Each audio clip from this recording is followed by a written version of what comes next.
It started with a handshake that looked friendly to everyone watching. But Ricky Gervais could already tell. Stephen Colbert wasn't smiling with his eyes. The Late Show crowd roared as Ricky walked out onto the stage. He waved, bowed theatrically, and gave a nod to the camera. Stephen welcomed him with a grin, clapping as Ricky took his seat. "Good to have you back," Stephen said. "Is it?" Ricky replied, smirking. The audience laughed. They thought it was a bit. But it wasn't a joke. Ricky had felt it in the pre-show. The nervous glances, the tightened schedule, the unusually vague note cards handed to him with topics subject to change scribbled in the margin. He'd been doing talk shows for decades. He knew when a host was preparing for conversation, and he knew when a host was preparing for conflict.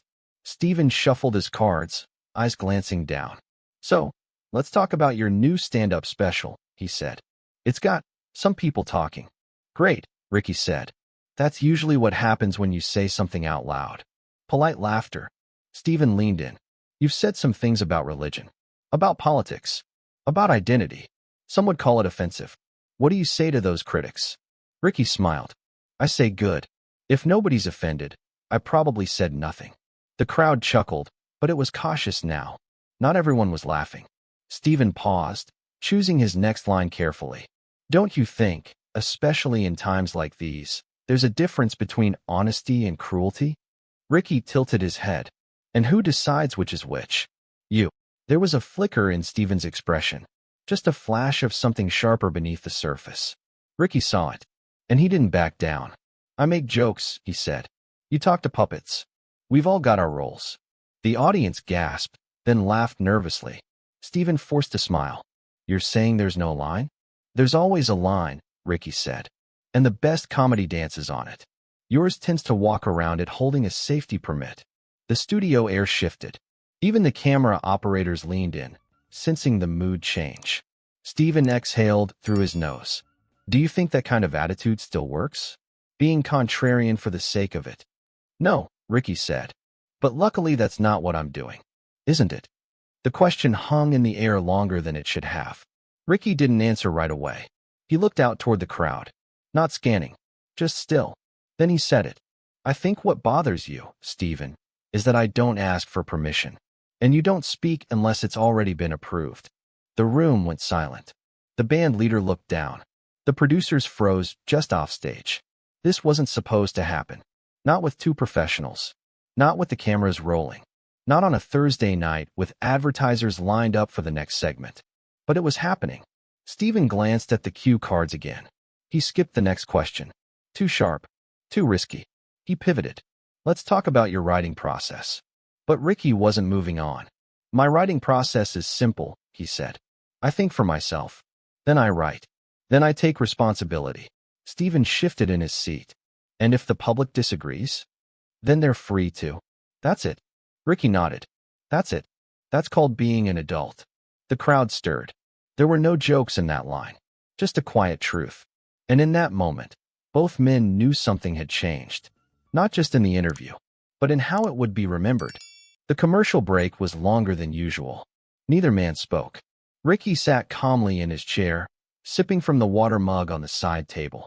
Stephen looked down at his notes, then back toward the control room, where the red light blinked in sync with the director's countdown.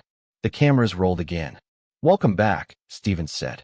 His voice carried a rehearsed ease, but the tightness in his jaw remained. Ricky smiled faintly. "Where were we? Ah, yes. My crimes." The audience laughed, louder this time, relieved by the levity. Stephen didn't laugh. "Let's try something different," he said. "You once said in an interview that comedy should punch up. Do you still believe that?" "Of course," Ricky said. "But these days, everyone thinks they're the ones being punched down on. That's the problem." Stephen leaned in again. "And don't you think that maybe, just maybe, that means comedians should be more careful?" "Careful," Ricky said. "No. I think politicians should be careful. I think religious leaders should be careful. Comedians should be honest. But isn't honesty sometimes used as a shield for cruelty?" Ricky raised an eyebrow. "You keep asking about cruelty, Stephen. Which part of what I said was cruel?" Stephen paused. His answer came slower this time. "I think it's not about what you said. It's about what it does." "To who?" To people listening. That sounds like their responsibility. And that, Stephen replied, is where we disagree. Ricky nodded. That's fair. There was something strange in that moment. Not combative. Not triumphant. Just simple recognition. Two men, both masters of language, realizing they weren't speaking the same one anymore. Stephen tried to bring it back. Okay, he said, shifting tone. Let's play a quick game. I'll name a topic. You tell me if it's fair game for comedy. Ricky laughed softly. This should go well. Politics. Yes. Religion. Especially. Gender. Absolutely. Stephen waited. No laugh this time. Why especially for religion? Ricky's tone stayed even. Because religion claims authority. It claims to govern how people live, love, marry, die. If it can't take a joke, it shouldn't take power. A few people in the audience applauded quietly. Others looked around, unsure. Stephen adjusted in his seat. What about empathy? Ricky looked confused. What do you mean? Is empathy a fair target for comedy? There was something beneath the question. Not curiosity, but challenge. Ricky saw it. I don't think empathy is a target, he said. But I think false empathy is. The kind that's used for branding. The kind that hides control under kindness. Stephen's smile was gone. Are you calling me false? No, Ricky said.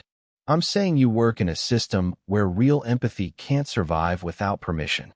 That line didn't land with laughter. It landed with silence. Deep. Uneasy. Stephen broke it first. Maybe this was a mistake. Maybe, Ricky agreed. But it's not the first one. The studio air was thick now. No one was sure if the show was still being recorded for broadcast. Stephen looked toward the producer's booth. No signal came. Ricky placed his mug down gently. He turned toward the crowd. You've been lovely, he said. But I think we've reached the end of our honest conversation. He unpinned the mic from his collar. I'll let the safe jokes return. Stephen didn't stop him. Ricky stood. Walked off stage. No flinch. No smirk. Just the quiet walk of a man who knows the room no longer needs him, and who refuses to pretend otherwise. Stephen remained seated. For the first time in years, he didn't know what to say next. The broadcast didn't air as planned. Instead of the full segment, CBS released a condensed version. 8 minutes shorter. No exit. No confrontation. Just a neatly trimmed conversation with gentle tension and a harmless fade to commercial. But the internet remembered. Phone footage from the audience leaked within hours. One clip showed Ricky removing his mic. Another caught Stephen glancing toward producers, visibly unsure. One angle froze on the audience, half clapping, half watching in stunned silence. And in every version, the same moment echoed louder than anything spoken. The walkout. Not dramatic. Not stormy. Just quiet. Final.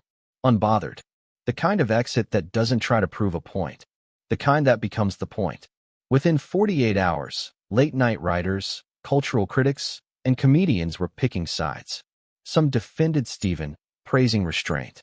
Others praised Ricky, honoring defiance. But the most meaningful responses came from viewers. One wrote, "It's the first time I've seen someone leave a set without flinching." He didn't yell. He didn't posture. He just refused to perform comfort. Another said, "There's something powerful about watching two people disagree without one of them pretending." Stephen never directly addressed the moment, but his tone changed. In the next few episodes, his jokes were softer. His interviews were tighter. He seemed less eager to poke, not because he was afraid, but because something had broken, and pretending it hadn't would have been worse. At a private industry event, a producer was overheard saying, "Ricky didn't crash the show. He held up a mirror. We just didn't like what we saw." Meanwhile, Ricky said nothing.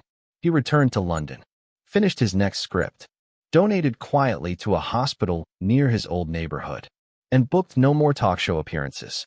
When asked in an interview weeks later about the Colbert incident, he offered only this: "There's nothing more to say.